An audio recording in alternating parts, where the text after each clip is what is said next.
Welcome to Learning Photography with Duck. Here's your host, Duck.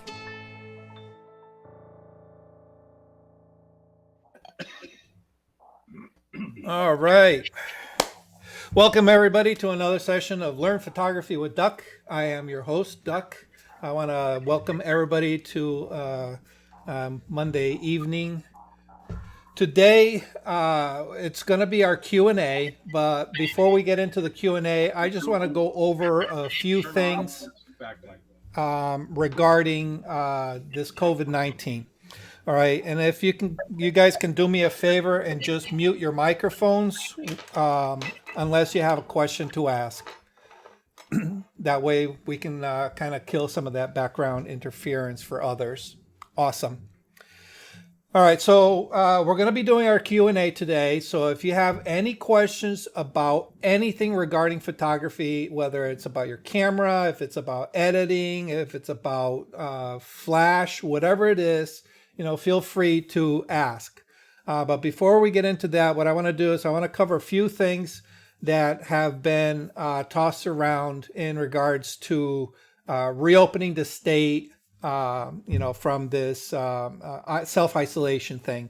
I am a member of ASMP, which is a photographic association, as well as PPA.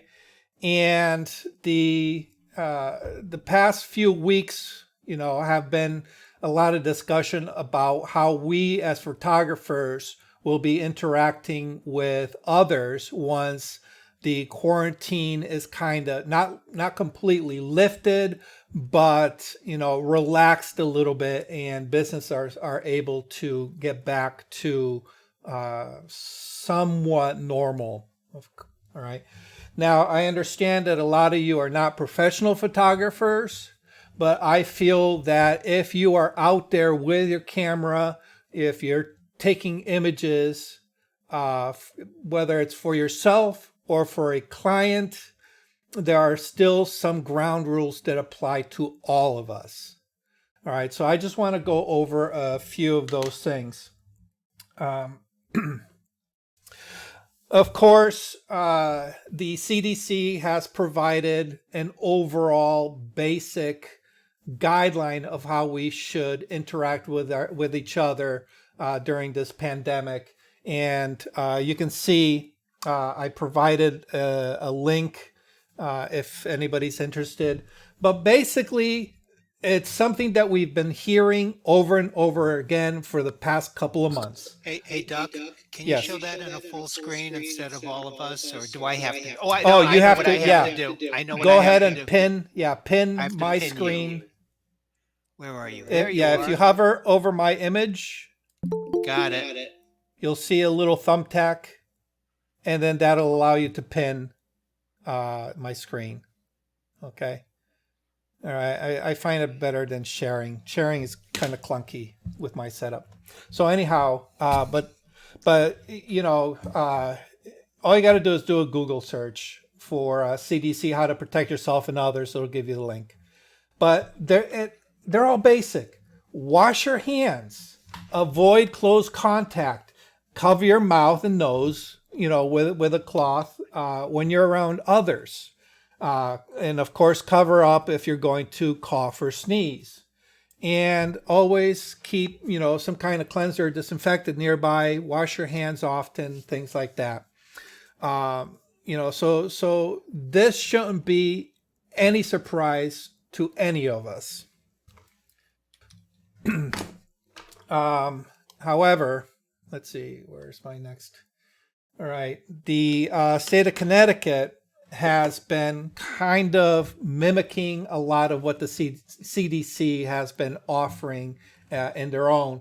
And with the relaxation of the rules and the reopening of the state to, kind of not necessarily normal business, but reopening businesses to allow them to start making money again, they've come out with some guidelines and rules for essential employees. And again, these are very basic general rules. If you have employees, obviously most of us don't, eliminate non-essential personnel, all right, and control access to facilities. Like, for example, in my case, I have a studio that is separate from my home.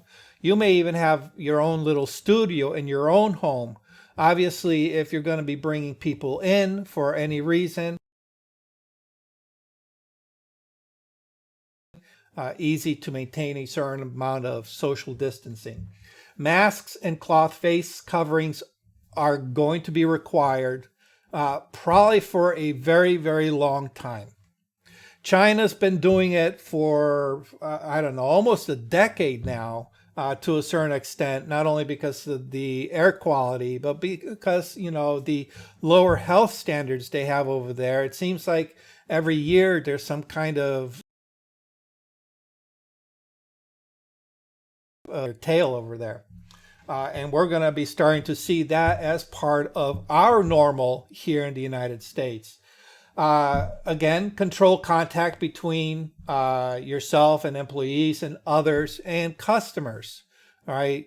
Now, again, I understand a lot of you are not professional photographers, but if you are going to be, for example, in a group shoot, which I would like to get back to, we have to plan for a certain standard of interacting from a distance, keeping our faces covered, all right? Not sharing equipment, which is one of the best things about some of the photography groups that I've been in, some of the outings, is like, hey, you got a Canon, I got a Canon. I've been thinking about getting a lens like that. Oh, well, would you like to try it? Awesome. And then, you try it and you're sharing equipment.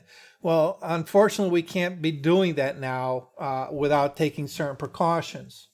All right. So that means eliminating transmission points.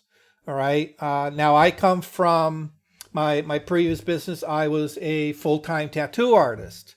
So it was part of my everyday practices to avoid cross-contamination, and people who are not in an environment like that, it's very easy for people to just forget about things like handing something over to somebody else that may be contaminated. All of a sudden, you're spreading that contamination, okay? And of course, having some kind of guideline for very specific scenarios, in the case of contamination, what is done. Obviously, some of us, this doesn't apply. But in preparation for opening up the state, the local government, Connecticut government, has put out a guideline or sector rules for the May 20th reopening. All right. And one of the things that they do is, or they're doing, is a self-certification. And this is for people who run businesses. And if anybody saw my post that I made on Facebook earlier, I'm a little pissed off at the way they did their form. All right. Now, what this self-certification thing is basically you telling the government, telling the state of Connecticut through this form that, yes, I am aware that there are potential risks. Yes, I am aware of the guidelines for minimizing that risk. And yes, I will comply by all the rules and regulations in order to provide public safety. All right, I have no problem with that. But then they ask, all right, and I'm going to get a little bit on a soapbox here for just a second. They ask, is your business a woman-owned business? Is your business a minority-owned business? Is your business a veteran-owned business? And in my opinion, I don't see what either one of those three questions has anything to do with public safety in this coronavirus situation. All right. Now, fortunately, at the end of that self-certification process, they do offer a feedback, and I let them know in no choice words that I was very disappointed in the way they worded that form. All right, those three questions have absolutely no reason to be on that form. It's racist, it's prejudicial. But anyhow, that's my soapbox. So if anybody has to fill one of those out, maybe give them your 2 bits along with mine. That would help. But more importantly, on their page, and that's the link that I had previously. That's this one here. Just look for sector rules for May 20 reopening. It'll bring you to this page, and right here in the middle of this first list is regulations for offices. And that's pretty much if you have a little studio, whether it's separate like mine or if it's, a home studio, if you're going to be interacting with people are going to be coming in, there are certain guidelines you need to follow. And you're basically going to be saying that, hey, I certify that I will follow these guidelines. And then they give you a nice little handout that you can download. As with everything else, a lot of this is pretty much common sense stuff. Okay. Wash your hands. All right. But they list some things like limiting the capacity to 50%. Obviously, we're not in we don't own big studios where there's, hundreds of people walking through. We don't have to worry about that. But there are things that, maybe you don't quite consider with your own little home studio and your own little set of photographic equipment. Obviously, we want to follow the current safety practices of, mask, keeping distance, frequent hand washing, et cetera, et cetera, et cetera. But you also need to consider, all right, if you're going to be going out and there's a possibility of your equipment becoming contaminated, either because of sharing or some reason, you need to clean your gear. And it's the safest to clean before you go out and then when you come back. All right. Now, most of us, photographically speaking, we go out on our own. But on occasion, maybe, you have an assistant. If you work with assistant, or if you are doing a little, photographic get-together with some friends, obviously travel separately. All right. Everybody comes in their own vehicle, have your own supplies, and keep your own social distances. Okay. But if you're doing any kind of sharing, you're going to need to assign specific tasks to specific people. All right. So like, for example, if I go on a shoot and I'm bringing, 200 pounds of equipment, I'm going to need an assistant. All right. I need to let that assistant know exactly what his or her responsibility are for what pieces of kit. All right, in order to minimize any cross-contamination. So, for example, if they're responsible for the lights, guess what I'm not going to do? I'm not going to go over and start messing with the lights, because the possibility of transmission, from one to another becomes higher. If you're working with a model, which might be a more probable case, when this thing relaxes a little bit, again, travel separately. Make sure that they understand what their responsibilities are, all right, and that they need to comply with, all the established safety rules of social distancing, okay? And if you're going to direct a model, direct from a distance. No longer it's come up and goof around and be buddy. We need to maintain that 6 foot distance. Okay. And of course, it's preferable if they do their own hair and makeup rather than, getting another person involved in the mix for potential cross contamination. So, no hiring or requesting a hairdresser and a makeup artist, let them do their own. Okay. So anyhow, a lot of this should be common sense. A lot of this is going to be stuff that's going to be reiterated, especially as we get back to, group outings, group photography, which I would like to do. Okay. For example, I've talked about this previously. I want to get my multiplicity shoot scheduled sometime soon, and that's where we go out in small groups. We work in partnership with another person, and we're going to need to figure out a way, of doing this safely, where we basically guide the other person through a scene where we photograph that person in multiple locations, and then later on edit the images so that it creates one composite. All right, so this may come later in the season, who knows? But the other one is the photo hunt. This is something that we can probably do fairly quickly, simply because, we'll be working individually. The only thing is, everybody is assigned a challenge. I have a deck of cards that has all the challenges on them, so I'll have to figure out a safer way of doing it rather than passing out cards that get, passed around to everybody. We'll have to figure out a different way of doing it. But it's a fun activity. Everybody's presented with a challenge. You get 10 minutes to go out and do it. You accomplish it. We come back. We share, our stories, our experience, our images. We have a good laugh, and we do it again. Okay.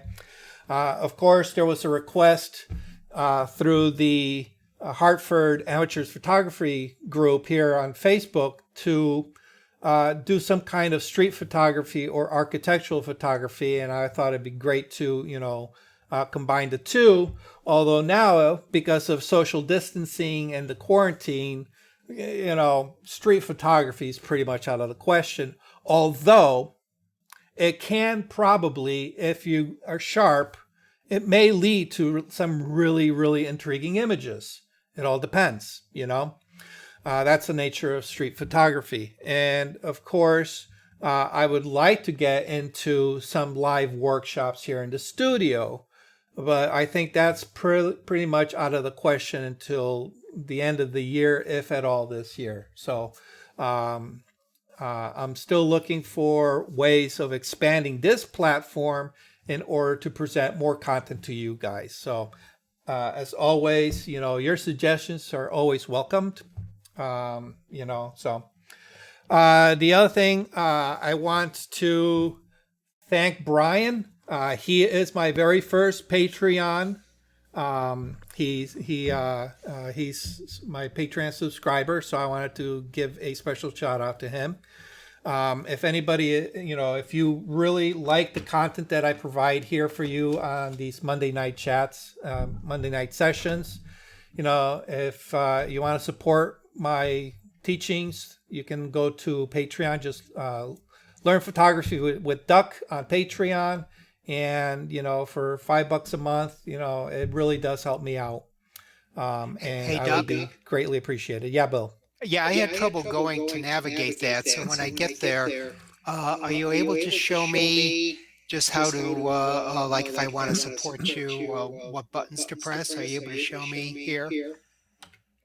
Good question. Let me see. And while you're doing that, I just want to say when you mentioned the idea of don't exchange lenses with each other because you can get a disease. One time I went shopping for cameras, and I was looking, and I didn't have my glasses on, and I was looking through the viewfinders.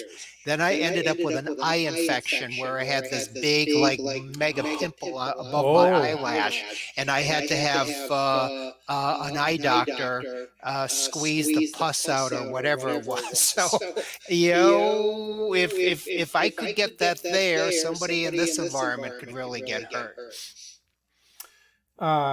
yeah. You're absolutely right. And I never even occurred to me that even in a non-coronavirus pandemic, things like that you're susceptible to. Yeah, pink So eye. Who is would have? this All is right. this So this is the photometrist? no, this is the Patreon. Patreon, rather. Oh, Oh, okay. what were you having? I went to photometrist. That's why I Oh, went. Photomentoris, Yes. and you had trouble. I wasn't able to get to Patreon. Oh, yeah. Patreon is yeah. Just you. Let me see. Patreon.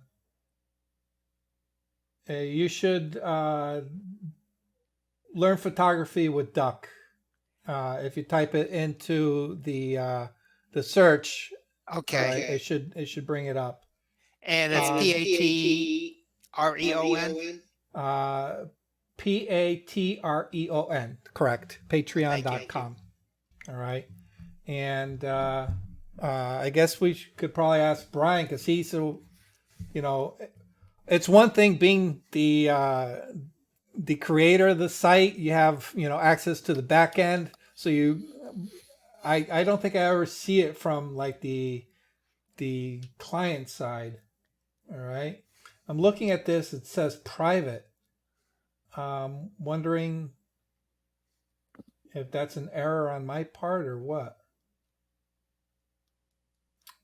Brian, when you signed up for... I just figured out how to unmute myself. One thing at a time, I guess. No, I had the same thing initially because I thought one went over to Photomentors to do the signing up. I was confused about. I thought Patreon was a generic term, and so that's where I got confused. And then when I went over to Patreon, then it was just a matter of doing. I think I talked to you because I was that confused. And then when you get over there, you just do the find your creator, do all the sign up. Yeah. But then I noticed, because I just went there, that once you get signed up with a creator, then now I don't see the generic Patreon page. I see what you see, Learn Photography with Duck. Right. So, but yeah, that was where I got confused, because I went to Photomentoris thinking that's where I... Oh, yeah. No, that's the... Yeah, the Photomentoris is the forum. Yeah, and this is where you can interact with members of the photographic community. If you want feedback, or if you just want to show off your images. We kind of encourage people to use the platform as a learning and teaching platform, whether tutorial section, if you have a very unique way of accomplishing a task, write a little tutorial and post it. Or if you're having an issue with something, whether it's about editing or whether it's about your gear, or whatever it is, you create a little post, explain what you're having problems with, and then you post it, and hopefully somebody in the community who may have had the same issue or knows how to overcome that issue will give you advice on how to solve for the problem. So, and we have all kinds of different conversations. Last time we actually had one of the members from Photomentoris here, Minnie. And she lives in Mississippi, and near her hometown there's a spillway underneath a bridge that, some of the water birds likes to congregate at. And she makes it a habit of going there as a regular occasion, and photograph the herons and the seagulls and the whatever other birds happen to be there. And some of the images are just mind-blowingly awesome, with rushing waters in the wintertime, with the water freezing up in unusual, formations, the birds doing their crazy mating dances, the whole 9 yards. And she started posting some of these images and started getting very, very positive responses back. And if she had any questions about any of the processing, she would post it, and she would actually apply some of the suggestions. And what ended up happening is her local Audubon Society found out about these images through social media and asked her if she'd be interested in doing a one-woman show for them. And she did. And it got some news coverage. And because of her images, there was a group of people came together to start a cleanup event for that spillway. So it launched not only her one-woman show, but a conservatory group got started because of her images. And right now, I'm trying to convince her to take some of these images and put them into a book form so that she can sell them, as a collection. And I think that'd be awesome. But anyhow, that's just one example.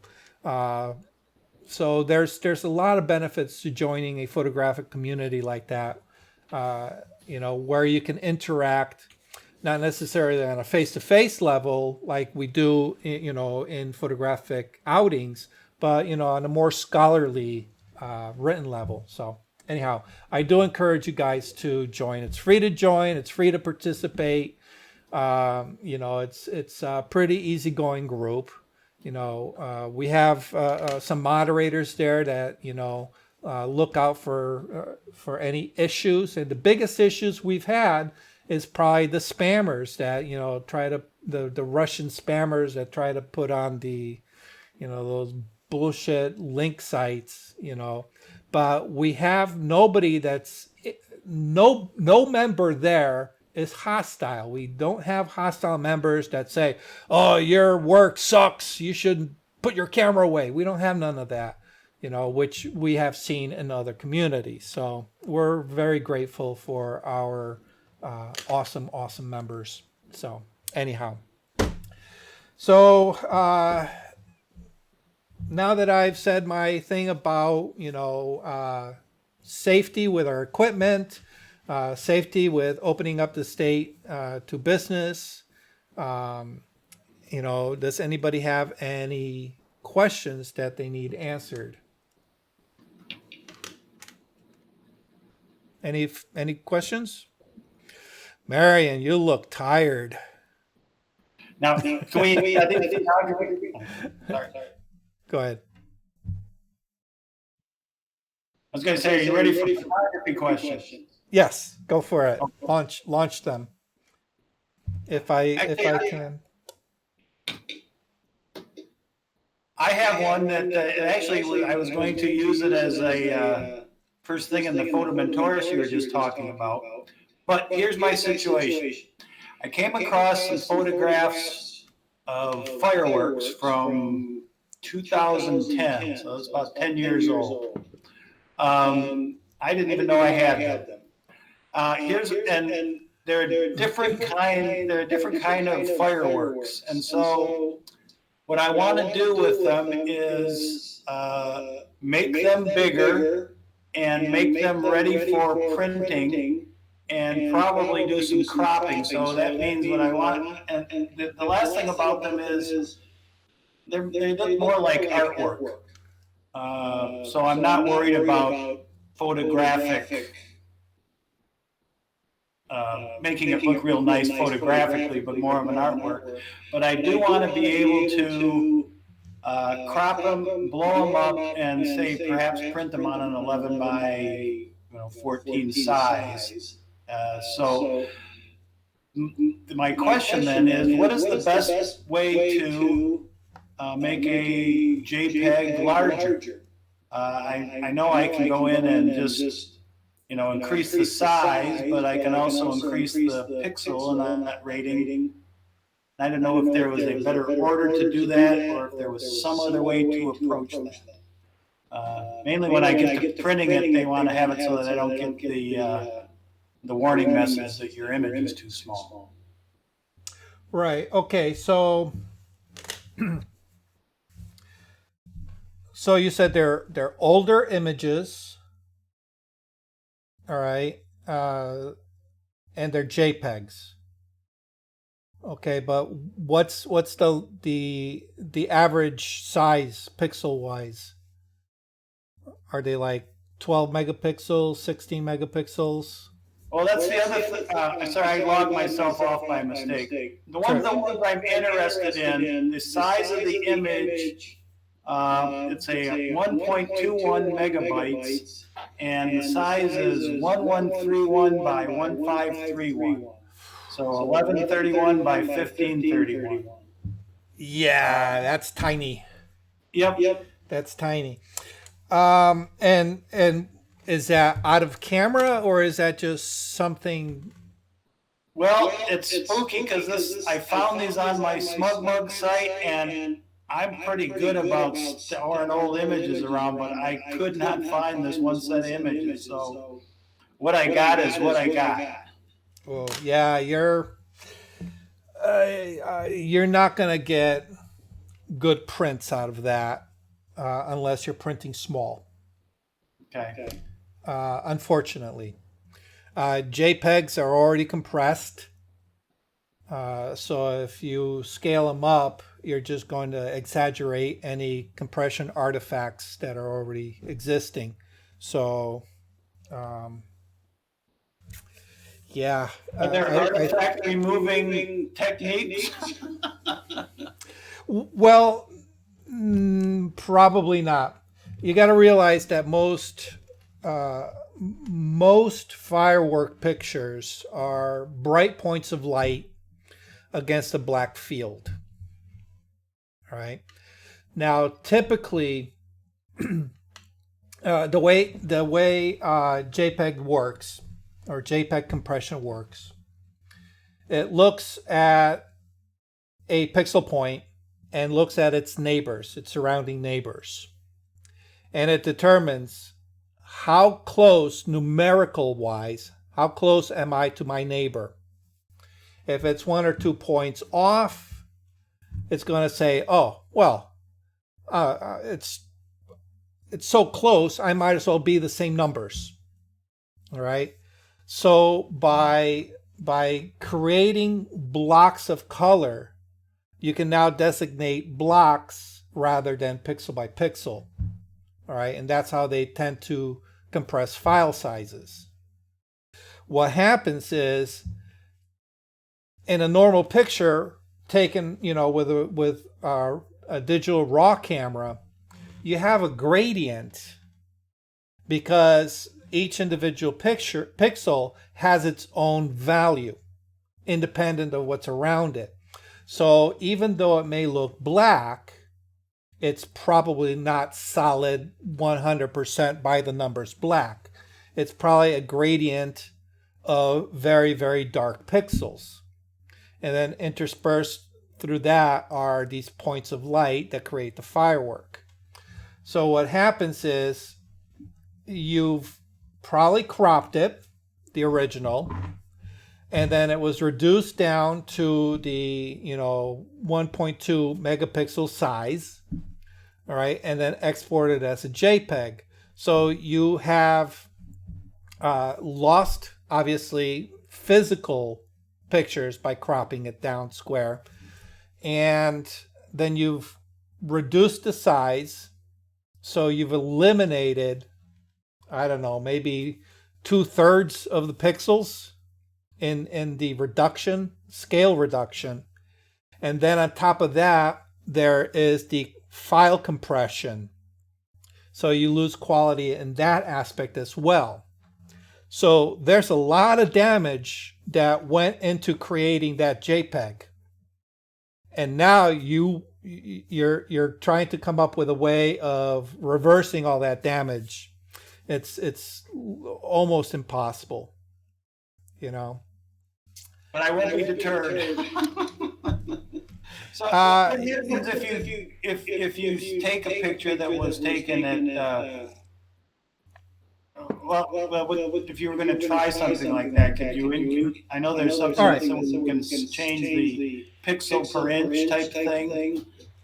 Well, to be honest, Photoshop has moved forward leaps and bounds over the past 6 to 10 years as far as its editing abilities, especially with the recent introduction of the AI learning.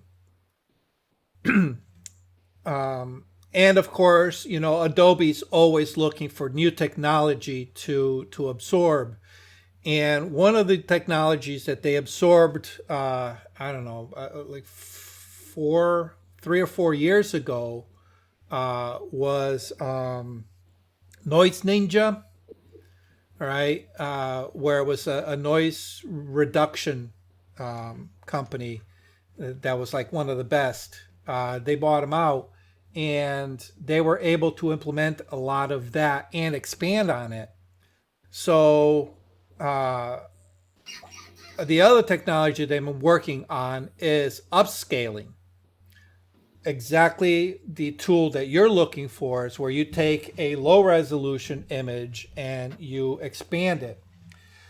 And Adobe does a decent job, and there are other companies that have similar products that can upscale to a certain degree. But where it fails is in the edges of subjects. Okay. Photographically, when we take a picture, anywhere there's an edge, all right, there's what's called aliasing. It's where the color or the pixels that create the subject kind of blend slightly with the pixels of the background. All right, and you see this if you've ever tried to do a clean cutout, a separation of the subject from the background. If you try to do a clean cutout and you try to follow the edge, that edge is very blurry, and it's like, where do I make it? And then if you cut it out and put it against a contrasting color, that edge really, really, you know, like shows up. All right, you've probably all experienced this at one point. And in order to alleviate that, you have to bring your edge in and actually cut into the subject a little bit. All right. When you reduce an image from, 16 megapixels to, 1.5 megapixels, what you're doing is it artificially sharpens those contrast edges. Okay. That's why if you ever in print, and Brian, you understand this because you're old web graphic designer. Doing any kinds of graphics that's going for reproduction, we always did it half up, because we knew that in order to be printed, it was going to be reduced in order to crispen up the sharpness. All right. It's the same thing with photo editing. When you reduce it down, it adds that artificial sharpening. Okay. When we then expand it back out, the software has to figure out, okay, what pixel is subject, what pixel is background. All right.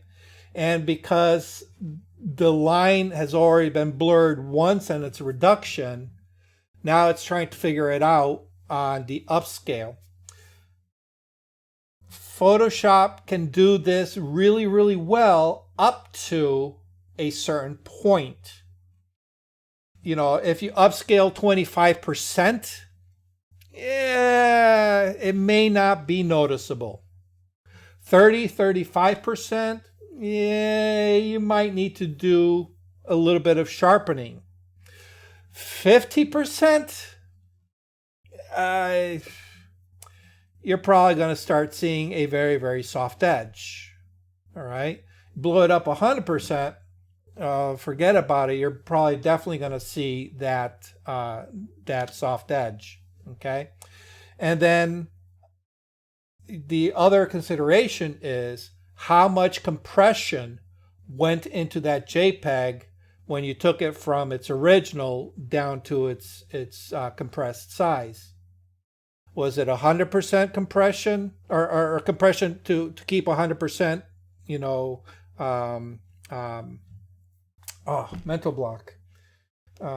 Keep the image at 100% detail, or was the detail reduced for more compression? Typically, like medium compression is like about 85%. All right. And all that means is instead of small groups of pixels being compared to its neighbors, we're talking about larger groups being compared to its neighbor. All right. And if you've ever looked at a JPEG that's been overcompressed, and it's usually 50% or greater, you'll see the bands of color whenever there's any kind of flat color area. All right, so if you ever looked at a photograph, a landscape with blue skies, and you see the color, the bands of blue, where one band is slightly darker than the next band, which is slightly darker than the next band, that's because of JPEG compression. And that's the artifacting. When you upscale, you can't really get rid of that, because what it's doing is it's taking that gradation and simplifying it. So there is no easy answer to your question. It really is dependent on the quality of the current JPEG that you have. I would say experiment, but don't put your hopes in it for anything, you know, large size. So hopefully that gives you your answer, and it gives you a little education about JPEG compressions for everybody else. Thank you, sir. Appreciate it. All righty. Anybody else?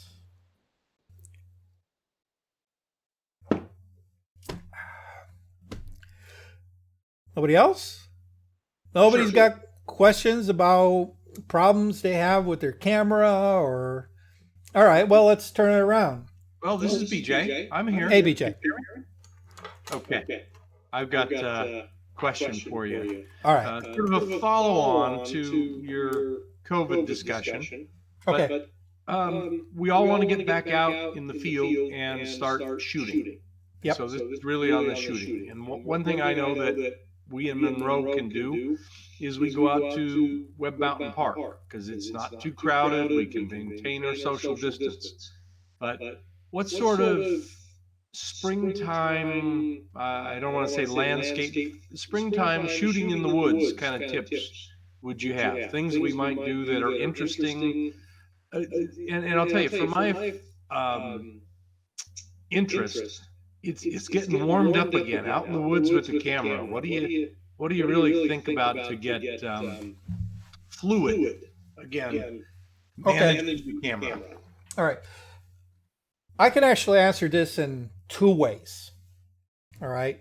I can go the easy route and says, oh, well, hey, here's a list of things you can go. There's flowers, there's birds, there's ducks in the pond, there's, walk along the edge of that pond and look for frogs. All right. There's all kinds of subject matter that is available. All right. But you've probably heard this already.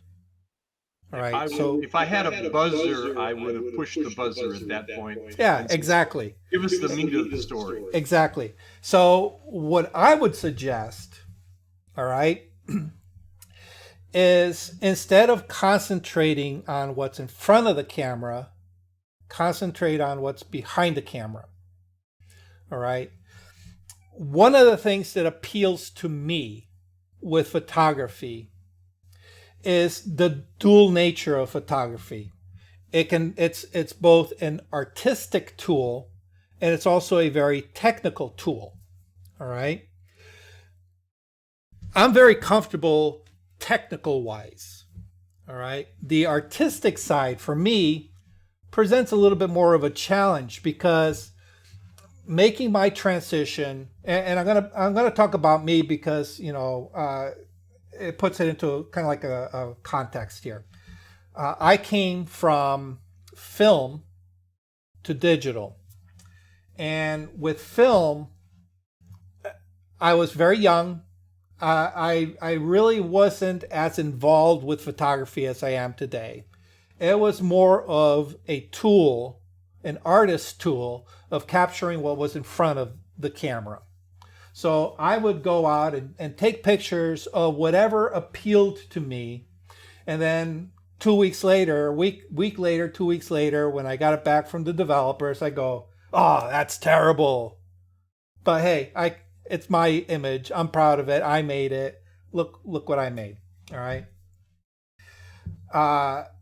So when I made the transition to digital, I put a lot of effort into trying to bridge that gap and really getting a handle on the new technology.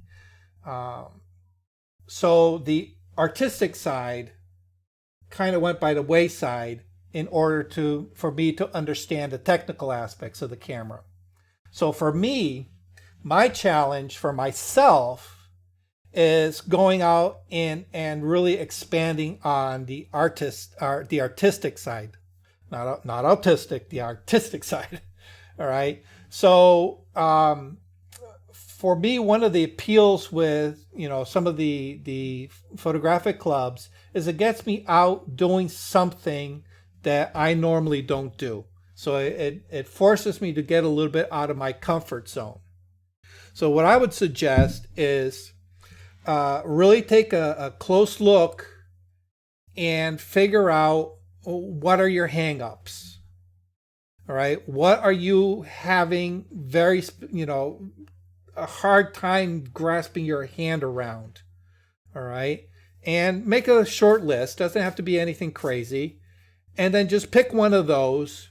And then when you go out, try to make it, try to make that your goal to overcome. Whether it's to get clean, crisp images with a telephoto lens, or it's to get filling the frame with a macro shot, or one of the bigger hangups with a lot of people when I do my street photography is actually going up to a stranger and taking their photograph. All right. So what is your hang up? What are you having problems with? What, whether it's artistically or technically, and then set a task to accomplish that. That would be my suggestion. So. Good. That's good input. I was thinking that from that, one of my hangups is always shooting over and under or trying to shoot HDR. Mm-hmm. Trying to get the right set of shots. Yep. What you're saying is go out with that focus. Say, I'm gonna come home and have some good HDR at the end of the day. Yeah. So in that case, do a little bit of research. All right. Because there's two schools of HDR as far as the capture side. Okay. There's actually two schools. All right. Read up on it. All right. Figure out which ones, or maybe both. You're going to try both. And then you're going to go out and you're going to pick a subject. And the goal is to come back with enough material that you can process it in HDR. Okay. So while the description sounds simple, all right. Oh, go out, take pictures, come back, process them in HDR.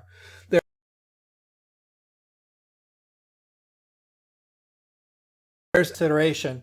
Do I have a compelling subject? How do I frame the subject? All right. What lens do I choose? Okay. Where do I set up my tripod? Because you're going to need to set up a tripod for HDR. Okay. And then it goes into the actual technical aspect. All right. Do I auto bracket or do I set my exposure? All right. So those are the two different ways of doing it. Okay. You can try them both and see, and then compare the results afterwards. Which gave you the better results? Which one was easier for you? Okay, because there's two workflows involved. All right, so once you start breaking it down, you're going to realize that there's a lot more involved.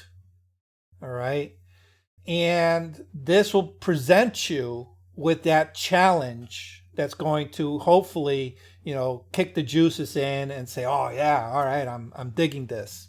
All right.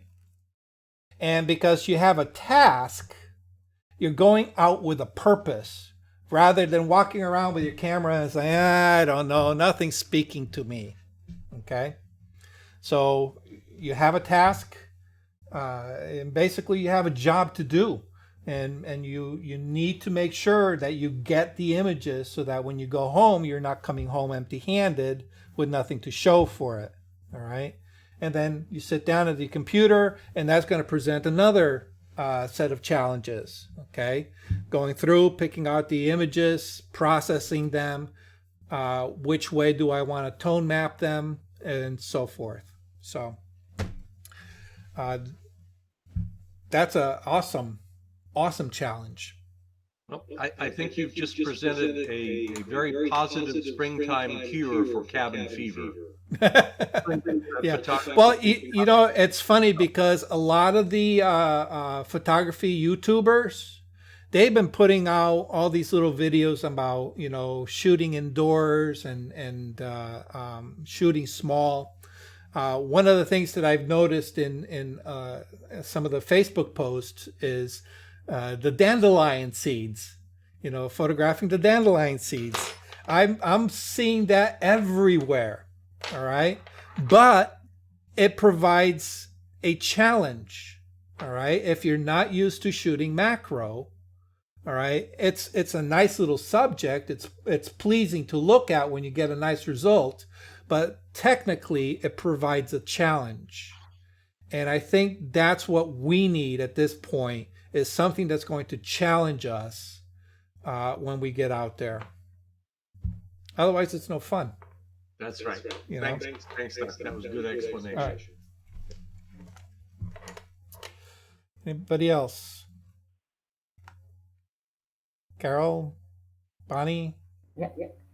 Yeah, I've never taken pictures of birds before. I've gotten some bird houses. I've ordered them. And I have a lot of birds in my backyard. But when I see people's bird pictures, now, when I take pictures, they're so far away. Now, in the Photoshop, are you zooming in afterwards and getting, because I'm not getting it.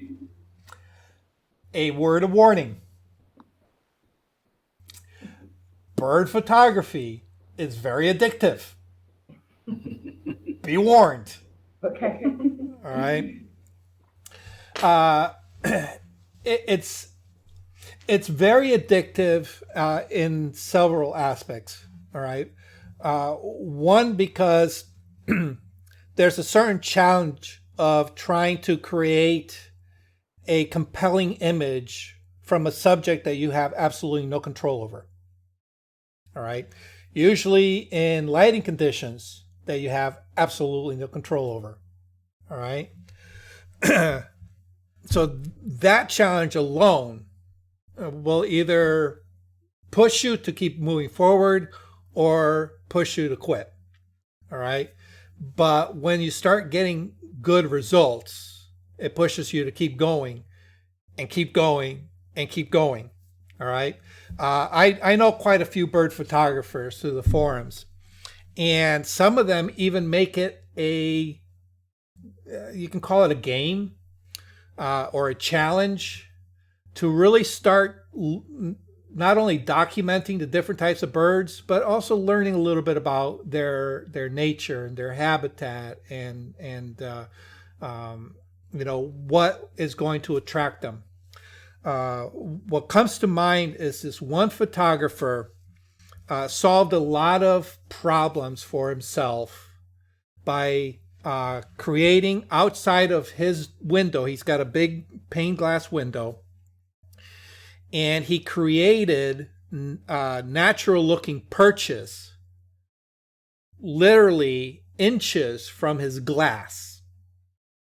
And what he would do is he would seed different spots with bird seed to attract birds, so that they would land at a very specific spot where he wants them. All right. And what he does is he has the shades kind of closed with just his lens looking out. And he's got, telephoto lens.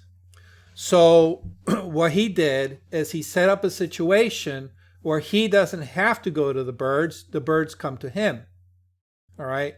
And obviously they're all, birds that would be attracted by bird feeder, which is great because normally they're the most colorful ones anyway. So he puts out the appropriate birds, and he knows that, these birds are going to come out in the morning. These are more evening birds and things like that. So he becomes acquainted with them. And it's funny because occasionally he gets a pesky squirrel that will come in and, just kind of like destroy everything. But that's how he solves it. But there's no reason why you can't, go out if you're the outdoors type person and you like walking and hiking. Go out and explore your environment, explore your neighborhood, find out where the nests are. All right. And then periodically visit them. All right. And see how close you can get to them. Unfortunately, when it comes to bird photography, long lenses are essential. So if you can't bring your image to the bird, bring the bird to you. So, but anyhow. Can I make a comment, Doc? Sure. Go for it. I am an avid bird photographer. I have taken thousands of terrible pictures of birds attempting. And yes, it drove me to a 600 millimeter lens. Mm-hmm. But one of the things that I did that helped me get started is I do have bird feeders with lots of birds in my backyard, cardinals, blue jays, is to set my tripod out there with a long cable on it, Mm-hmm. and patiently, quietly sit with it trained on the feeders, just to get some level of success, I guess, in getting a good picture of a bird, even though it's hanging off a dirty old bird feeder.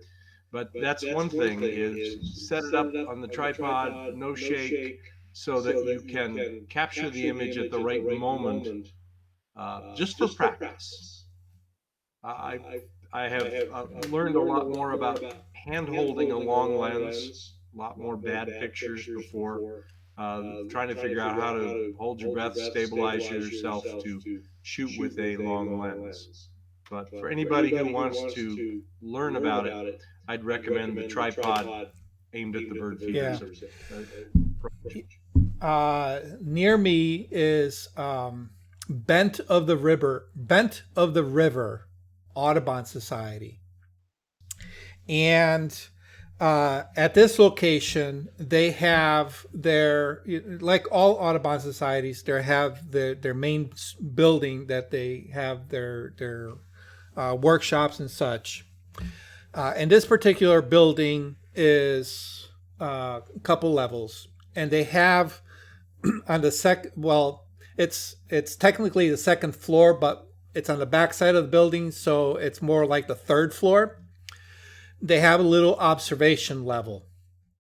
And directly underneath that observation level is this huge bush that houses, I don't know, literally hundreds of hummingbirds. So right at the observation level, they have the hummingbird feeders. And I did exactly what BJ just said. I would set up my camera pre-focus, all right? Because if you're there and moving around, you're not going to attract anything. But I would set my camera up, pre-focus, put everything on manual, and then have a remote trigger, and then just step away. And whenever I saw the bird come in, I would click. All right, and I would click, click, click, click, click, because these things are, very fast.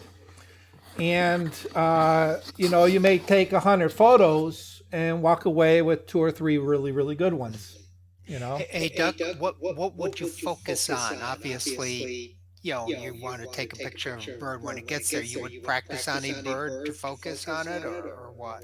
Yeah, it's tough. First of all, bird photography requires a ton of patience. All right, but in the case of a bird feeder, the landing points on a bird feeder are very obvious. So all you got to do is just focus on that landing point, and then compose so that you give plenty of room in front of that landing point, so that as you see the birds coming in, and put it on shotgun mode. Press and hold and go click, click, click, click, click, click, click. All right. And as the bird flies in, you just press the shutter, put it on auto drive, take, 10, 15 photos. And then when the bird flies off, you stop. All right. And then it's spin the wheel and see what do we got. All right. Because you're not at the camera, you're not looking through the viewfinder in order to anticipate the image. You're kind of at a distance, so anticipating that image becomes trickier. Okay, but from that vantage point, you can see that it's coming in for a landing. Start taking the picture. All right, when they land, you stop. Okay. And yeah, you can actually get pretty good results that way. You'd be surprised. What f-stop would you use? F8? That's not as critical as your shutter. Okay. And usually when I'm trying to catch a bird in flight, it's going to be, if you have a very bright day, it's possible to freeze the action. But if you have an overcast day, it's almost impossible to really freeze the action. So you're going to be working more with an open aperture and a very fast shutter speed. Okay. 500 and up, typically. So unless, of course, you want that blur of the wings. I have one photo. It's out on my website. It was at 1/250th of a second, and I had no idea the swan was going to get up and start flapping his wings. And so I just started shooting. And the right wing is blurred, and everything else is fine. I have mixed feelings about it because it does show a little bit of an action, but yet it's not nice and clean and whatever, and it depends on what you want. So I put it. Yeah, like here's an example. Again, going back to one of the forums I visit, there's a whole section where they take photos of aircraft. All right, the stunt planes and the World War II aircraft and things like that. Like the hot air show in Enfield. Yeah. Yeah, Enfield. all right, where they have all the different planes doing the flyover, things like that. a lot of beginners don't really know how to get a good aircraft shot. And a good aircraft shot doesn't freeze the propeller, because then it makes it look like, it's just a model hanging in midair with this frozen propeller on it. You actually want to see blur on the propeller. All right. That goes the same thing with the birds. All right. When they're starting to take off in flight, there's a lot of force being generated by those wings. So having some blur helps illustrate that force that is required to lift these birds off the ground. Especially with, waterfowl, where it kicks up the spray of water. I mean, those can be very awesome shots, but you want to capture some of that movement. All right. Mm-hmm. The trick is how much movement. All right. Because you can have so much blur that look almost transparent. Okay. So finding that shutter speed, and I find usually around 500 is a good starting point, because that'll give you that blur without making the wing look transparent. So, but again, it depends on your lens also, and obviously the lighting conditions. You would put the camera on continuous shutter high?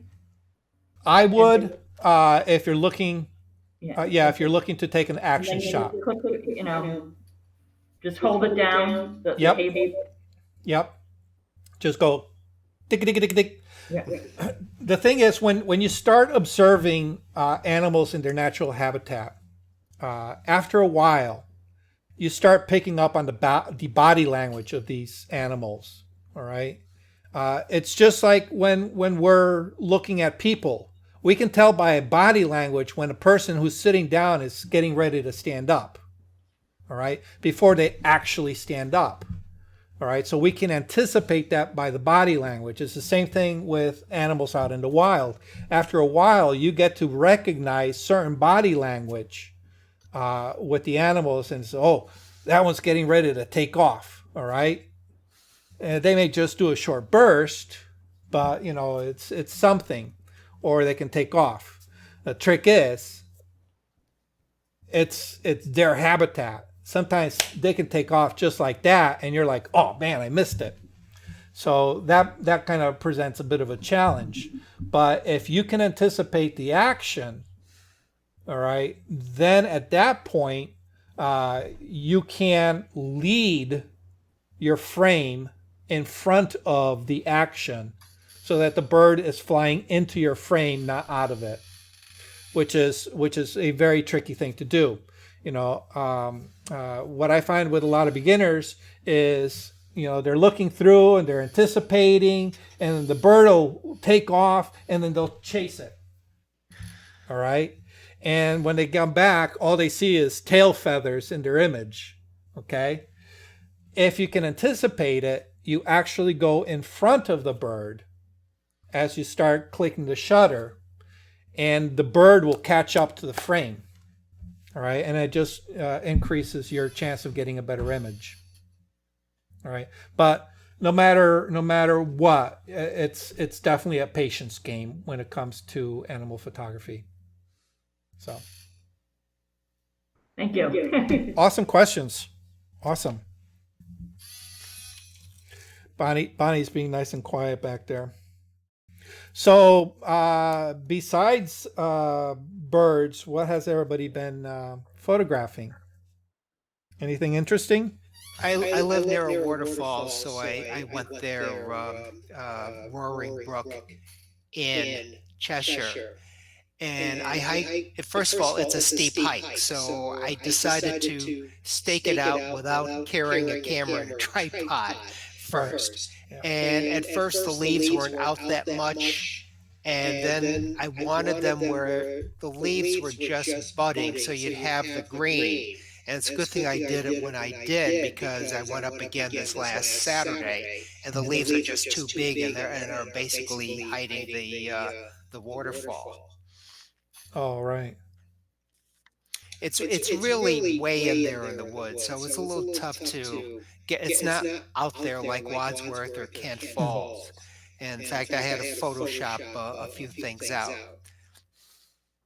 Now, what time of day do you visit it? I did that at 4 in the afternoon because the sun is in the west. Okay. And I'm looking towards the west. And I went up at 5 in the afternoon. I take that back, because at 5 in the afternoon, the sun is in a position where I get a little bit of backlighting.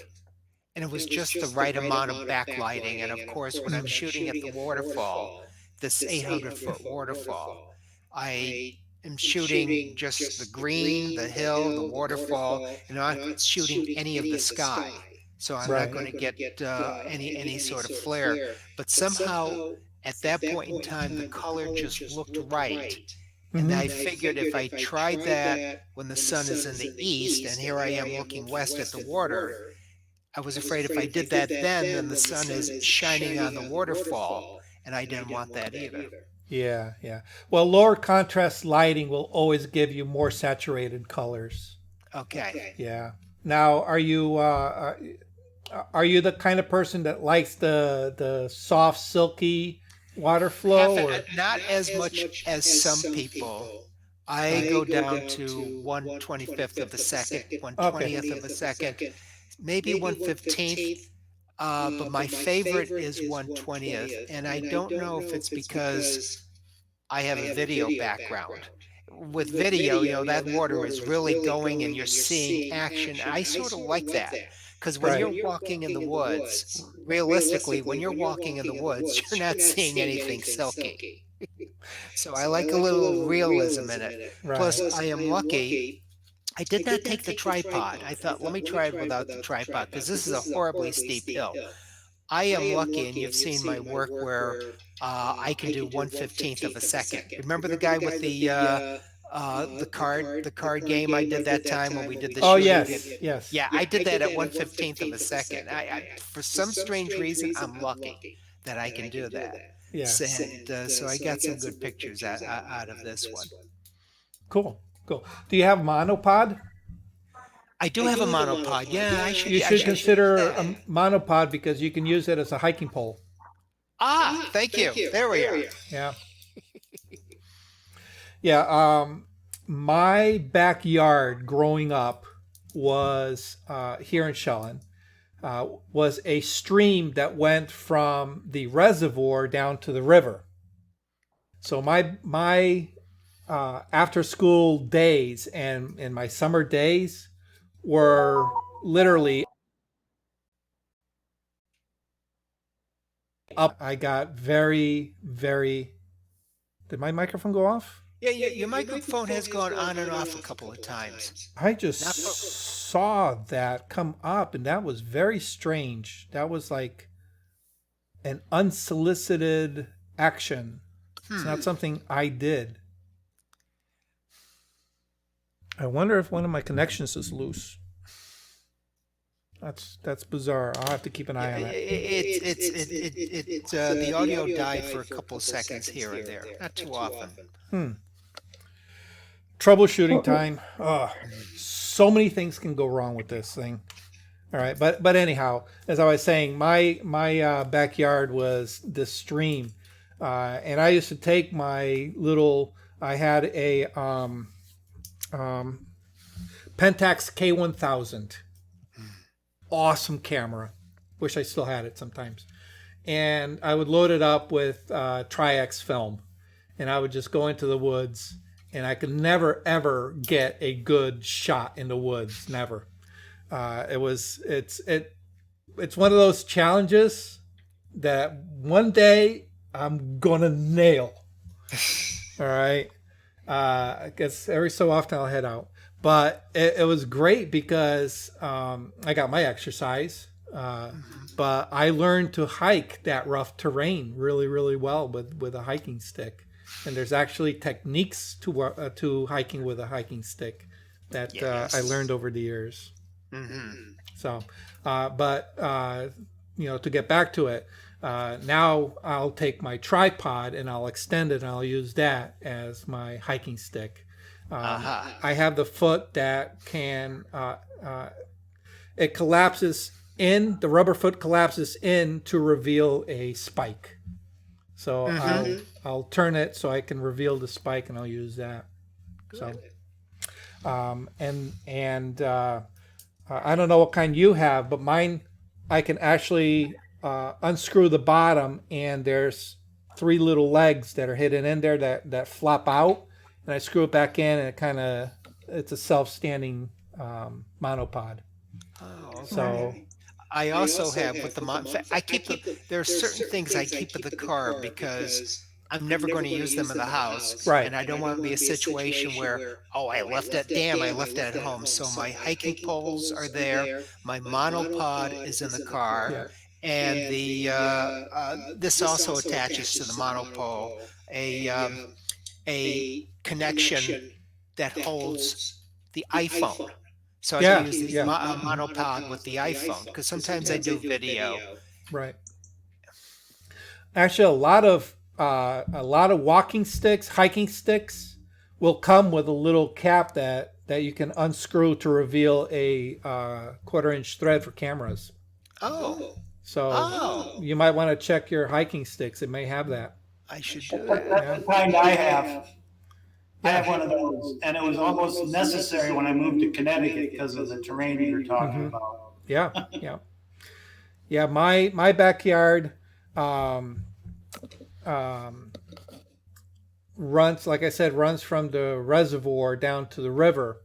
And then later on, my parents moved to the White Hill section, and their backyard butts up against Indian Well.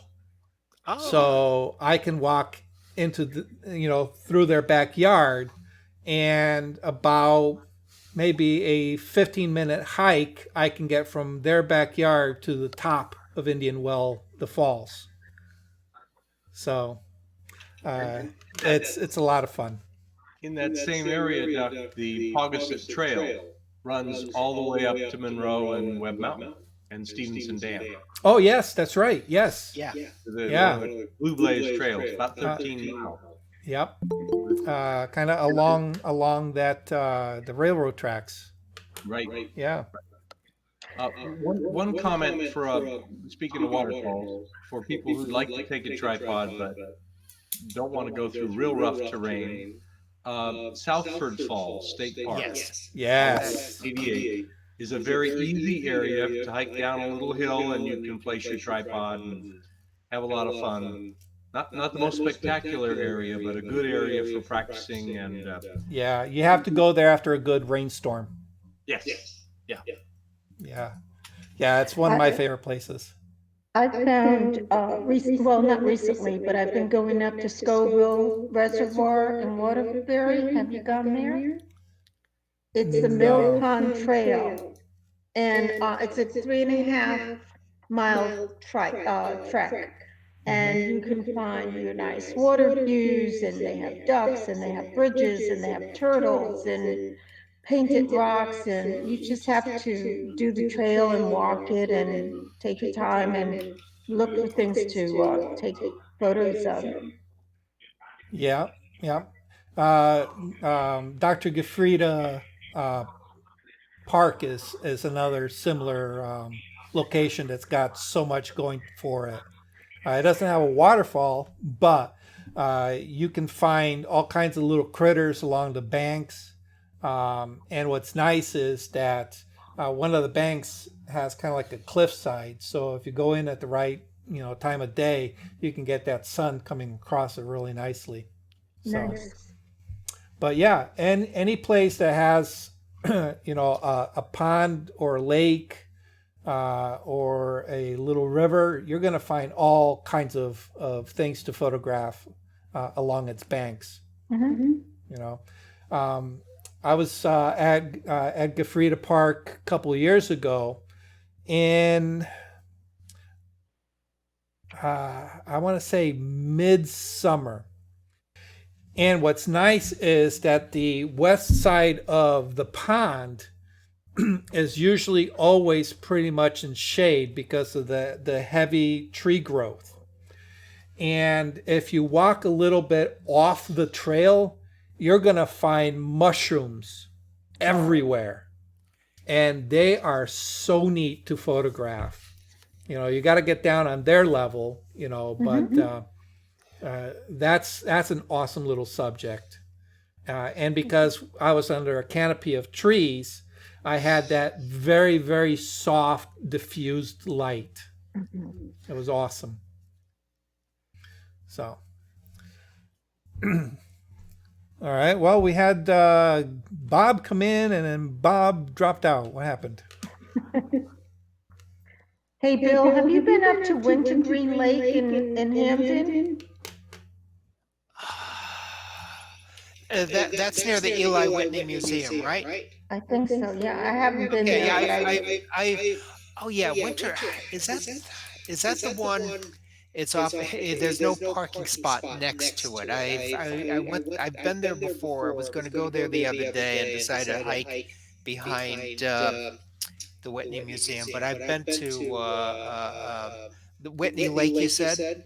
I believe so. Yeah. Yeah, I've been there. I thought it was a reservoir, but I guess it is a lake. Okay. It's there's not a convenient place to park there, and I parked near a church. I didn't feel like walking where I did one other time. But reason why I went to the Eli Whitney Museum is because I wanted to. There was a tree that was bent, and it was like you're going through a tunnel. For some strange reason, the tree was down, and I wanted to take a picture of it again, but it's not there now. So Oh well. Another great location are some of the gardens that are throughout the state of Connecticut. All right, we have the Elizabeth Gardens up in Hartford. We have there's one in New Haven that's pretty popular. I can't remember the name of it off the top of my head. But there are a few public gardens available, rose gardens and flowering gardens. And of course, in Hamden, in early spring when you start getting the daffodils, there's daffodils all over the place. One of the things that I suggest for people to have in their kit, all right, like Bill mentioned, he has certain things that he keeps in his car. One of the things that I suggest is get yourself a piece of white foam board. You can get it at like Walmart or Hobby Lobby and things like that. And they come in a large sheet. And what I normally do is I'll cut it in half. All right, because a large sheet is just a lot. I'll cut it in half. Then I take one of those halves and cut it in half again, and it gives me, this size right here. Let me see if I can. All right, so it's a nice convenient size to carry. Now, before I cut it, the first thing I do is I'll go to Walmart and I'll get myself a cheap can of flat black paint, aerosol paint, and I'll paint one side black. Okay, matte black. So now I have a white that I can use as a reflector or as a white background, and I have black that I can use it as a flag or as a black background. And if I want to isolate a flower, I don't have a flower handy, but let's say this is a flower. All right, I'll drop this behind. All right, and if I want a black background, I'll angle it down so there's no light hitting it. And if you work your exposure right, you can get this really, really dark. All right. Or if you want a white background, you angle it up and you can get a very, very bright white background. So having something like this, is nice A nice little bit of kit to keep with you. It helps isolate those flowers, without doing damage to the plant, because you can use that to kind of like push the other plants out of the way. Booth Memorial Park right here in Stratford is another one that's got a gorgeous rose garden that they maintain. So there are plenty of gardens to visit as well. And, this month and next month is when most of them are going to be really, really in their flowering. They're prime. They're prime flowering. So, all right. Anybody else doing anything interesting? Anybody got any questions? Editing, lighting? All right. I have a question which not exactly photography, but lends itself to what we're doing right here and what you're doing. Because I know you like to do research. Okay. Into cameras that mount on your computer, or is that what they are? Camera? Lenses? Webcam? Webcam. Okay. Done much looking. I'm embracing the Zoom world and the Loom world and all that other stuff, and I just figured out how to get my webcam on my laptop to work, and I'm thinking it'd be nice to get something a little more professional looking. Yeah, webcams suck. Okay. To put it politely. There are really no great webcams.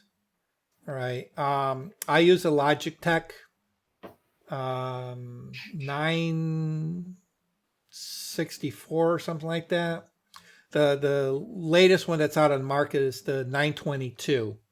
The Logitech 922 goes for around $100. It gives you about 70-ish degrees of view, which is a lot. All right. But webcams in general are bad. They have no control. Some colors go off the charts. So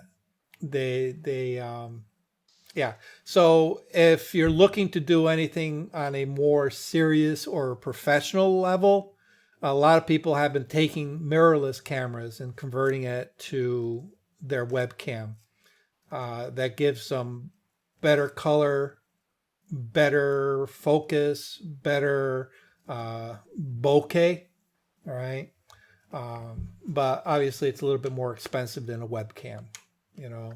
You can get an inexpensive mirrorless that'll work for you for about $500, but then you're gonna need the converter that goes for about $300 in order to convert the signal from the camera to work with your computer. So The Mac is much better than I have a Mac, and the camera on that is pretty good. All things considered, it's not a professional camera, obviously. Right. But these webcams are not they're not meant to be professional, number one, and they're not meant to be used over a lot of bandwidth. Except that has changed over the past several years with a lot of YouTube streamers. And a lot of the streamers have been complaining that there has been no advancement in webcam technology in the past 10 years. And I don't know if it's because webcam manufacturers, most of them, being in China, realize that anybody who's looking to do anything professionally are not going to buy a webcam. Yeah. But, there's still a large enough market that they really could make a killing if they came out with a really, really good webcam. Especially now. Yeah, especially now. Yes, absolutely. Logitech came out with the Brio. which was supposed to be their best. It flopped miserably, simply because they were not listening to the public. They just say, "Oh, well, we'll just throw this in and throw that in, and we'll see where it goes." Like my little webcam has a built-in microphone. Why? I don't need a microphone on a camera. I have a microphone for my microphone. A friend of mine, in fact, I was supposed to, you said about equipment going wrong. I was supposed to be on camera here tonight. I have a studio set up to look like a newsroom. And when I went to, it worked with Zoom. And then when I went to try to do Google Meet, it said, you have an old version of Safari. And now I am redoing the OS and it's taking 4 hours. So that's not happening tonight. But a friend of mine, and I lost it here, he had a good camera. You said the Logitech 922. He used a Logitech HD webcam C310. I don't know how that's different than the 922. It's the lower version. The 922 right now, it's almost their like top end camera. Okay. How much is because your audio went out again when you said the price. Oh, how much is it? Yeah, the 922 goes for about $100. Okay. Yeah, the 310 went for like 60. Yeah. The one that I'm using, it's still on the market. It's probably old stock. I don't think they still manufacture it, but you can still get it occasionally.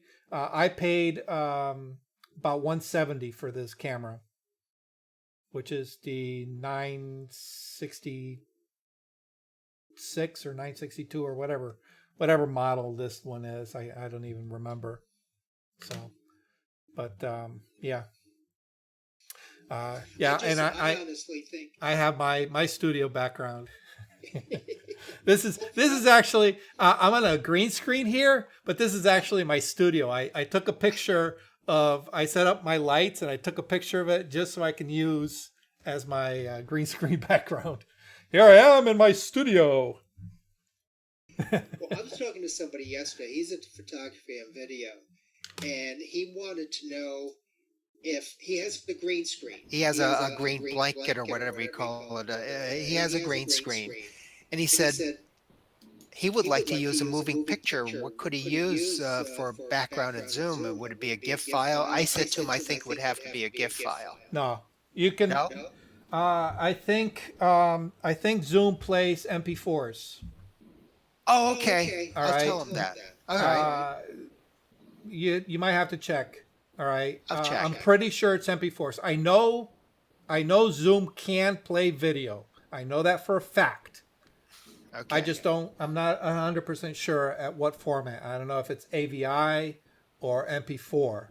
All right. But the trick to that is typically you want something that's going to play on a loop. Yes. All right. Without having that major, reset hiccup. Mm-hmm. So. But yeah. In fact, I had something on a loop, and and what it is I have my what do you call it, the Mac, and I have a light in front of the Mac. I have with the daylight temperature.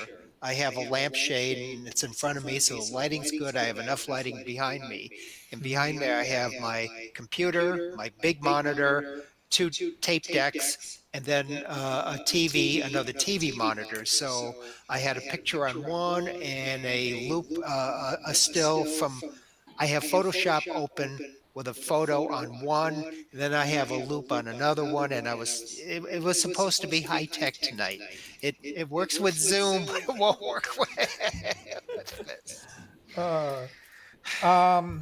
So are you coming straight off your camera right now? Is that what it is? I'm on the instead of being on the Mac, I am on the HP. I'm on my desktop, and I'm on my 27-inch monitor, and I'm talking to you through a headset. So yeah, but you're not using something like OBS, right? What's OBS? Open broadcast software. No, Oh, no. okay. I'm surprised. I'm surprised you can't connect your camera then. No. The problem is, it's not that I can't connect the camera. What it is to go into, I'm on the Mac. I have Safari. That's the browser on the Mac. Right. And I went to go into your meeting, and it said, "Hey, you have an old version of Safari. You can't do that. Won't support it." That's where the problem was. So now I have to upgrade the Oh, OS. gotcha. Let me tell you, I used to have a Mac. I don't like Macs. Huh? I don't like Macs. I don't either, but I bought one years ago, and I loaded it with Lightroom 3. Okay, and then this was when I had my very old 40D, and then I bought my 6D. All right, so I went from a crop frame to a full frame, and Lightroom 3 did not support the 6D because it was a brand new camera. I needed to upgrade to Lightroom 4 because Lightroom 4 supported that camera. So I said, no problem. I'll just, it's good to upgrade anyway. Mm-hmm. So I I bought Lightroom 4. I went to upgrade it on my MacBook Pro. And MacBook Pro says, can't upgrade. Oh, Your no. operating system can't support that new program. So I go, oh, okay, no problem. I'll just upgrade. I think it was like Leopard to whatever it was, Mountain Lion. All right. And so I'll just, the nice thing about Apple is they give you the OS for free. You don't have to buy it. Mm-hmm. So I downloaded, I sent away for the disk, received the disk, shoved it into the computer. I says, okay, upload or update the OS. The computer said, No. can't do it. The hardware won't support the OS.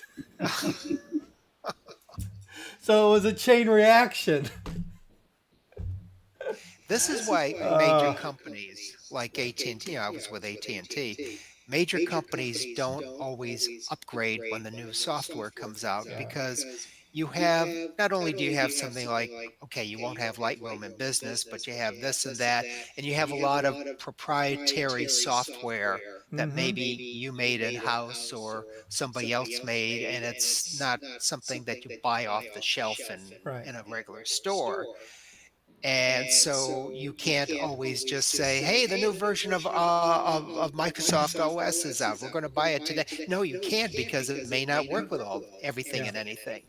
And if you have a company and you want a IT policy that fits across the board, so if you have a department that's doing one type of accounting software or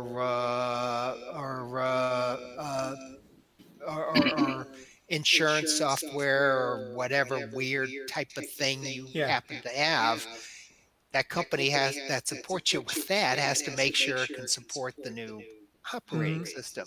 And then you reach a point where you got to upgrade because Microsoft says, "Oh, we're not supporting XP anymore." It's just a vicious, horrible circle. So my studio is in a building that's about 120 years old. And occasionally they have problems with the elevator. I was talking to one of the elevator technicians one day, and he's seen it all. He goes all over the place, and he's seen it all. And he says that a lot of elevators work on Windows XP for their switching. He says, now that Windows is no longer maintaining XP, it's going to create havoc in the elevator industry because so many elevators work with XP. So if you ever get in an elevator, Not to panic, you guys, but if you ever get in an elevator and something glitches and goes wrong, you can blame Windows. That's a very scary thought. Yeah. A lot of Oh, a lot of point of sale terminals are the same way. Cash registers. Yeah. Yeah. Yeah. You want to check out? Oops, there you go. That's it. As much as technology is supposed to make things easier for us, I don't know. Sometimes the glitches just aren't worth it. yeah, but you know what? Back in the old days, those black telephones with the rotary dials, they work. In fact, I had to help somebody. One of my neighbors, her phone wasn't working, and she has Comcast, not the regular phone company, Comcast, and that's voice over Voice over IP, IP. yeah. So, because of the coronavirus, Cox people aren't allowed to come into a premise. They have to give you the modem and say, okay, we'll help you with this. She was not computer literate, so I helped her, and she's on the second floor, so he's up there with a ladder on a screened-in porch, and so I had to connect and all this, and the guy told me that Comcast is having trouble with the VoIP with the phones with the older modems, and these modems have to be switched out. So I just, ladies, excuse my language. So I busted his balls by saying, I worked for the phone company for 37 years. You know, all of our phones worked before you clowns came along. Yeah. Oh my god. Yep. There's something to be said about some of this old technology. I think they over-engineer things for no reason. So, but anyhow, yeah, I saw a phone technician take the handset of one of those wall phones. He took the handset, cut the plug off, split the wires, wrapped the wires around the connectors in the junction box, and was able to make a phone call. Who knew? Try doing that with a cell phone. Cross a couple wires to make a phone call on a cell phone? Never happened. So I keep an old push button real telephone down in the basement. When everything else fails, I can tie it right in. Yep, I have one in my kitchen and I have one in my basement exactly for that reason. Yep. Yeah, I have one in my Because face. I have a they're so Mickey Mouse phone that works. And you can say you have a real Mickey Mouse phone. Yes, yes. Not the proverbial Mickey Mouse phone. Yeah, I was going to mention something earlier and I got sidetracked and now I can't remember what it was that I was going to say. I should have written it down. Well, just one question for you while you're thinking. And it's, we never forget anything as we get older. It just takes harder to drag it back from long-term memory. So don't worry, you'll remember it tomorrow. Yes. Yeah. But speaking of the new technology, I see with Zoom, there are a lot of packaging of Zoom meetings that are being presented Facebook all over. And do you think there might be a market in becoming a professional at, well, you might say a Zoom master, but I'm using an example you might recognize, Duck, the others might. The District 53 Toastmasters competition has been published, so you could actually watch the Zoom as it was recorded. And do you see this with the YouTubers and something we might take advantage of? In a corporate environment, yeah. There's a certain skill set required to navigate this new technology. All right, between coordinating cameras and microphones and video and the interconnection over the interwebs, there's skill required. It's not a plug and play as much as people think. For our use on a personal level, they try to make it as easy as possible. But in a corporate environment where nobody wants to do anything because they don't want the responsibility of breaking it, being able to go in and set up a system that works in a conferencing situation, yeah, people pay for that. Absolutely. And my thinking is that in the past, a lot of companies have shrugged it off saying, we don't need this technology. When are we ever going to use it? Well, guess what? They're now in a situation where they need it and they don't have it. So this is going to spring up a bunch of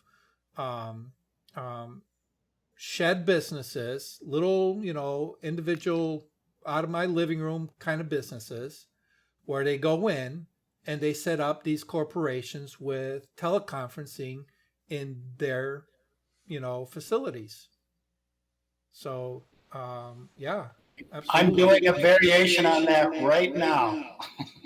I was talking to you the other day, Doug, about this online learning, and I just signed up for the software. I'm installing it, but one of the neat things that this is going to do, it's for online courseware, and I've got my eye towards corporate solutions, but I just found out today that one of the little tricks that I can do with this thing is embed a Zoom right into the course so that the people can get to the Zoom and rewatch it, et cetera, right from within the website, their website, let's say. So I'm doing this okay, for that's a person different. what's that? That's different. So for instance, what I'm doing right now is there's this woman, she teaches OSHA training for registered nurses and that type of thing. And so she's switched over to Zoom, but one of the things it looks like we're going to be able to do is when she has a class, instead of sending them here and there, trying to figure out how to send an invite, she'll just have to send them to a page on her website. And they'll be able to watch it from within there. So it's a way to and so when the other guy mentioned the shed the shed businesses, that's me. Yeah. I'm looking at 7 different ways to leverage this whole thing of absolutely. Part of the reason I asked about the camera earlier, because and it's funny because I approached I had a meeting with the with members of ASMP. Basically, it was kind of like, hey, how are things going with your business? Is there anything that we can do collectively to help each other out? And one of the questions I asked was, I have a fancy setup here, okay, that I started setting up last year in anticipation of being able to bring online workshops. Never anticipating that it would be put to use during quarantine, all right? So everybody looks at my setup and goes, "Ooh, how fancy, green screen, and look at the lighting."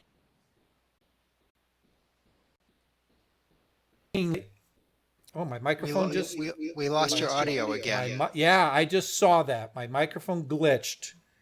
And I'm not seeing what is causing that. That's bizarre. Compared to your early days, I bounced. Better. Oh yeah. Well, oh Christ. Yeah. I was pulling my hair out. But the thing is, because I'm involved with, as BJ knows, I'm involved with Toastmasters. I'm also involved with my local Chamber of Commerce.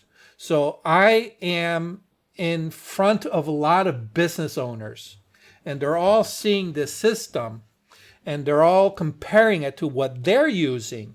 So they're starting to pick my brain. And I said, there's a cottage industry right there where I can say, hey, for a small fee, I'll go in and I'll guide you to set up.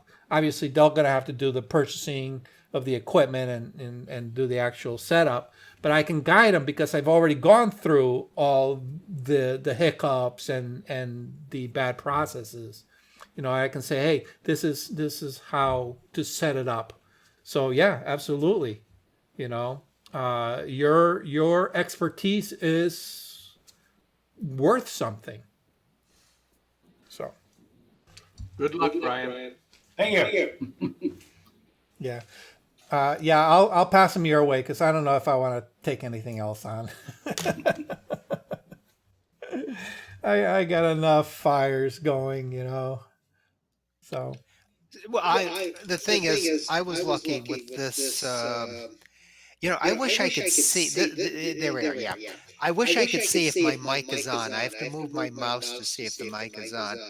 Um, what was I going to say? Luckily, I'm used to the idea of conference call software because my last maybe 7 years in the phone company, I was the only person in New Haven on my team. Once right. AT&T, once Snap became part of a nationwide company, then it became part of AT&T.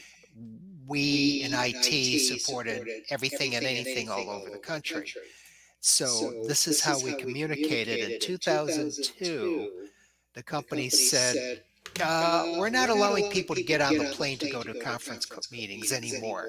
We're going to use conference calling software. We didn't use video until the very end, until I left in 2015.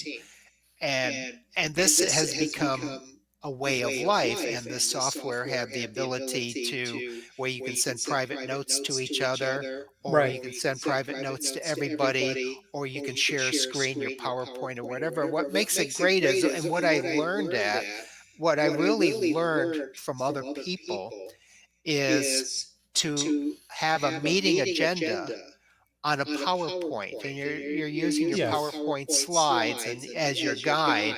And the PowerPoint slide was also good for sending it out, sending it out as an agenda, and then sending it out as minutes. We just learned to operate this way. Right. But some people are doing this for the very first time. Yeah, and you know there is a learning curve. So Yes. if you can shorten that learning curve for somebody, a lot of people are willing to pay for that shortcut. You know, Hmm. because in business, you know, time is money.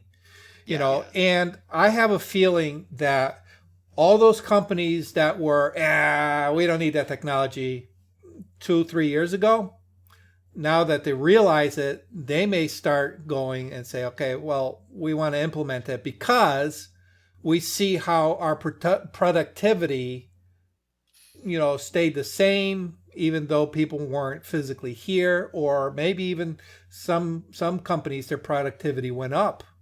So they may want to implement it as a more permanent solution. So It's yeah. so easy to connect with someone working from home, those daily meetings. And I've noticed a lot of the tech companies are not bringing the workers back to Mm-hmm. the office. There's some discussion of whether the commute into New York City will ever be the same. Yeah. So it, I think it's like a driver's license. You're going to have a basic capability to video with your coworkers. And Yeah. Also, the one concern some companies have had is how do you control your people? Well, first of all of this software has just like you have private messaging on Facebook, every company has some sort of private messaging type of thing. Mm-hmm. So you see who's online, you see who's working, you see who's online. You can ping somebody, and if they don't answer you right away or with a reasonable amount of time, you know they're goofing off. So you can monitor your people that way. And as far as productivity, you tell your people or individuals or people, whatever, okay, this is what's expected.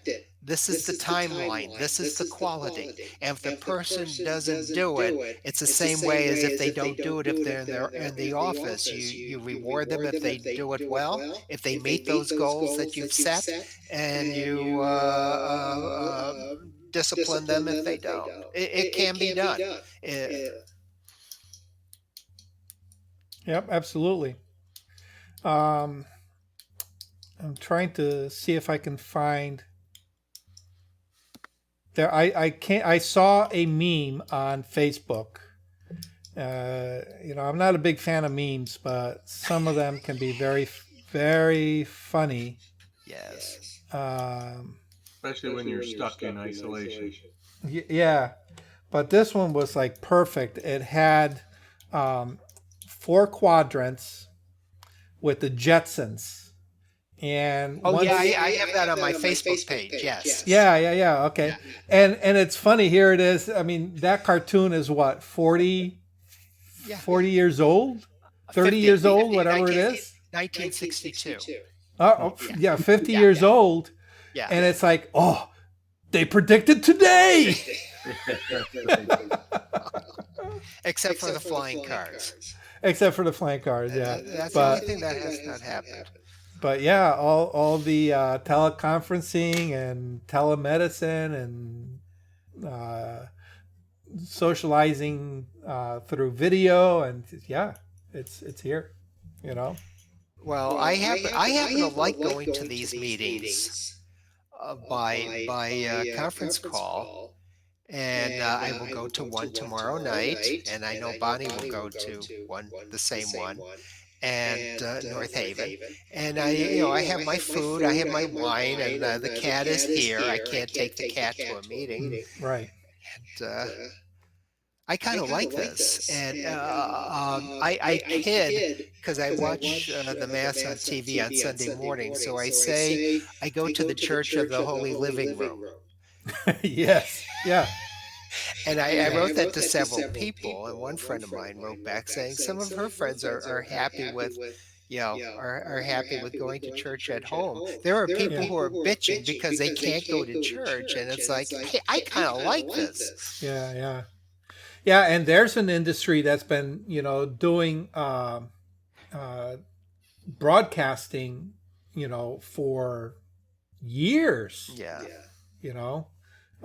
Pretty much all the medium-sized to large churches have some kind of broadcasting system. So, Well, the Vatican, what they did about 4 years ago, which is unusual, they redid their whole TV hardware and software and whatever, and they decided to start doing in 4K because even though nobody has 4K now, right. for historical reasons, they'll be able to watch things in 4K. Yeah. Wow. Awesome. Yeah. I want to be able to kind of modify the system that I have now to kind of overlook my my studio, so I can do actual, like lighting and photography workshops. I tried it a couple times. There were some major glitches. I think I'm going to need to get a second camera in order to be able to show close-ups of some of the stuff that I'm doing, because these cameras have a very wide angle of view, and right now I'm minimizing my space to just literally an arm's length from the camera. But in order to show all my lights and setup, I need to be like way back here, and all of a sudden detail gets lost. So having a second camera that I can move to show some of that detail is going to be essential. But operating a system with 2 cameras, wow, that's going to be tricky. I think the thing you have to watch out with this is what vendor to go with hardware and software, because I see a lot of sponsored things on Facebook. Like I saw one where you put a DSLR camera on this contraption, and it automatically follows the person as they're doing a lecture. Now this thing looks good, but how do we know it's really good? It just looks good, and you can look at it and say, yeah, I must have it. But at this point, have there been sufficient reviews done on that? Actually, those cameras have actually been out for quite a while. Oh, really? Oh yeah. That goes back to the church broadcast. That's where a lot of that development came through, because a lot of the churches were using. They would put the camera back of the house and it would follow the preacher up on stage. Oh, I never Yeah. knew it was robotic like that, because what North Haven and NHTV did, they got a grant, the town of North Haven. The second floor of Town Hall is the big room where they have the Board of Board of Selectmen meetings and other things, and they set up robotic cameras. But however, a person has to be in a room to do the switching or whatever. They did. Yeah. It wasn't a robot. They did not do a robotic thing that way. But they spent. I saw the invoice because it was supposed to go to a different bill to be checked, a different bill, William, to be checked. And it went to me. It's like why is this coming to me? Okay, I'll check it. You told me to check it. Yeah, it matches up. Oh, it was supposed to go to a different bill. So that's how I found out it was $60,000. Oh yeah, very easily. Yeah, audio visual equipment, it's expensive. And the first selectman is using that now to do his weekly talk to the town, just like you have the governor of New York doing what he's doing. He does this, and he has his laptop in front of him, and he has it connected to. He does his PowerPoints. This guy was meant for television, and so they're able to switch to the PowerPoint. If you ever wanna go see anything, go to nhtv.com and you'll find it there. Right. Yeah. I can't afford, big systems like that. So I need, inexpensive cameras that I can kind of dedicate just for this process, But slowly it'll get there eventually. Yes. So, well, anyways, guys, it was awesome hanging out with you. Same here. Next Monday, I'm not doing anything. So if anybody wants to get together for any impromptu lessons, hit me up. But otherwise, it'll be on the first of next month, the first Monday of next month. We'll go back to Lightroom. And then the second Monday will be our Photoshop. And we'll just keep this rotation going. Thank you very much. Thanks, Doug. You are welcome. Okay, Everybody take care of yourselves, okay? Stay safe. Okay. And I'm going to be getting together with some people to discuss, some little outings, and impromptu, workshops. Like I mentioned earlier, maybe going up to Hartford and doing some architectural photography. So, Did you see that the Bridgeport Zoo is going to be open free in June? No, I didn't. That'll be something to. Yeah, I'll check that out. That's awesome. It's on my refrigerator. I can send you the dates if you want. Oh, that'd be awesome. Yeah, you send it to Duck at Unitas Photography. Okay. Yeah. Yep. That'd be. I love the Beardsley Zoo. So. Yeah, it was in our local paper, so it's on my refrigerator. I'll take a snap of it and send it to you. Cool. All righty, guys. Keep an eye out on the Facebook group page, for anything, anything that happens to come up. Okay. Okay. All right. Thank Thank you. you. Be Have a safe. good one. Okay. Bye. Thank you for watching Learning Photography with Duck. Brought to you in association with Milford Photo, your local full-service camera store. Located in downtown Milford, Connecticut, Milford Photo offers you a personalized shopping experience. From the latest camera gear to printing and framing services. And, of course, educational workshops to teach you the finer aspects of photography. Don't forget to tell them Duck sent you.